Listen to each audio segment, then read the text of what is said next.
Hi friends, எப்படி இருக்கீங்க? இன்னைக்கு நாங்கள் வரைக்கும் கதோட ஹெட்டிங் ஹெல்மெட் திருடன். ஒரு ஊரில் ஒரு ஹெல்மெட்டெல்லாம் திருடுற ஒரு திருடன் இருந்தானா. அவன் என்ன பண்ணுவானா, எங்கெல்லாம் வண்டியில் ஹெல்மெட் பூட்டாமே இருக்கோ அங்கெல்லாம் போய் திருடிட்டு வந்து, சார் இது 500 ரூபாய்க்கு வாங்கினேன் சார், கொஞ்சம் ரேட்டு கம்மி பண்ண சார், இதை வாங்கிக்கோங்க சார் அப்படின்னு சொல்லி விற்பானா. அவங்களும் வாங்கிட்டு போவாங்க. இது போல் தினமும் ஹெல்மெட்டை திருடி திருடி விற்றுக்கிட்டே இருப்பானா. அப்போதைக்கு ஒரு நாள் தினமும் கூட்டம் போக போக அங்கே ஒரு இடத்துல ஒரு வண்டியில் புது ஹெல்மெட் இருந்துச்சான். பூட்டவே இல்லையா அதை. இவனுக்கு ரொம்ப சந்தோஷமா, எப்படியாவது இன்னைக்கு அந்த ஹெல்மெட்டை திருடியே ஆகணும்னு அவன் போய் பார்த்தானா. எல்லாருமே ஜனம் கூட்டமாக இருந்துகிட்டே இருந்துச்சான். கொஞ்ச நேரம் அதை எப்படியாவது திருடியே ஆகணும், இதை திருடிட்டு தான் அடுத்த ஹெல்மெட்டே திருடணும்னு வெயிட் பண்ணிக்கிட்டே இருந்தானா. எல்லாருமே போனோன்னே கொஞ்ச நேரம் கழிச்சு யாருமே இல்லையா. அவன் வண்டியை எடுத்துகிட்டு போய் அங்கே பக்கத்தில் விட்டு எல்லாரும் சுற்றி முட்டி பார்த்தானா, யாருமே இல்லையா. உடனே டக்குன்னு அந்த நிமிஷத்தில் அந்த ஹெல்மெட்டை எடுத்து அவன் வண்டியில் மாட்டிக்கிட்டு ஸ்பீடாக போனானா. நம்மளுக்கு யாருமே தெரியக்கூடாது நம்ம திருடன்னு சொல்லிட்டு ஸ்பீடாக போய் அப்படி திரும்பினானா. பக்கத்தில் தண்ணி லாரி வந்து மோதிச்சான். ரொம்ப பெரிய ஆக்சிடென்ட் நடந்துச்சான்.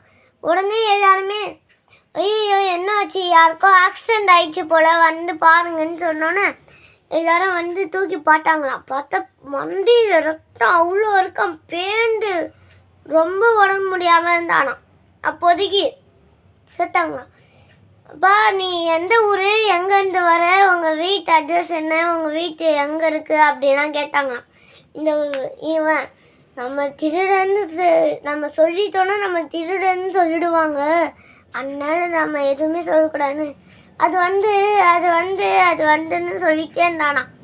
அது மட்டும் ஒருத்தர் ஃபோன் பண்ணி ஆம்புலன்ஸுக்கு ஃபோன் பண்ணாராம். டாக்டர் இங்கே ஒரு பெரிய ஆக்சிடென்ட் நடந்துச்சு, சீக்கிரமாக வாங்க அப்படின்னு சொன்னோன்னா ஆம்புலன்ஸில் டாக்டர் சீக்கிரமாக வந்து என்னன்னு பார்த்தாங்களாம். எல்லோரும் நகருங்க அப்படின்னு சொல்லிட்டு கூட்டத்தை நகர்த்திட்டு வந்து பார்த்தாங்களாம். நர்ஸ் வந்து செக் பண்ணிக்கிட்டே இருக்கும்போது அவன் இறந்தே போயிட்டானான். அப்புறமாட்டி அவனை ஏதாவது ஒன்று பண்ணியாச்சும் உயிர் வர வைக்கணும்னு ஆம்புலன்ஸில் தூக்கி போகும்போது அந்த டாக்டர் கேட்டாராம், ஆமாம் அவர் பக்கத்தில் ஏதோ ஒரு ஹெல்மெட் இருந்துச்சுல, அந்த ஹெல்மெட் யாருதுன்னு கேட்டாங்களாம்.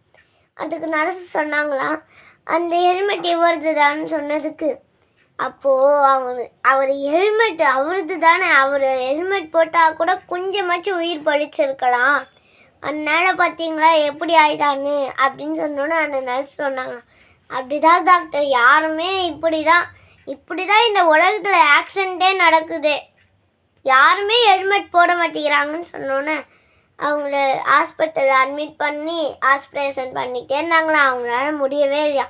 இந்த கதையிலன்னு நம்மளுக்கு என்ன தெரியுதுன்னா, நம்ம யாருக்கு கெட்டது செஞ்சாலும் அந்த கெட்டது நமக்கே ஒரு தடவை வரும். நம்ம யாருக்காவது நல்லது செஞ்சோன்னா நம்மளுக்கு நல்லது செய்வாங்க. அதனால் யாருக்கு என்ன செய்கிறாங்கன்னு கிடையாது, நல்லதாக செய்யணும். இந்த கதை உங்களுக்கு பிடிச்சிருந்தா லைக் பண்ணுங்கள், ஷேர் பண்ணுங்கள், கமெண்ட் பண்ணுங்கள், மறக்காமல் பக்கத்தில் இருக்கப்படியே தொட்டுங்க. பாய் பாய்.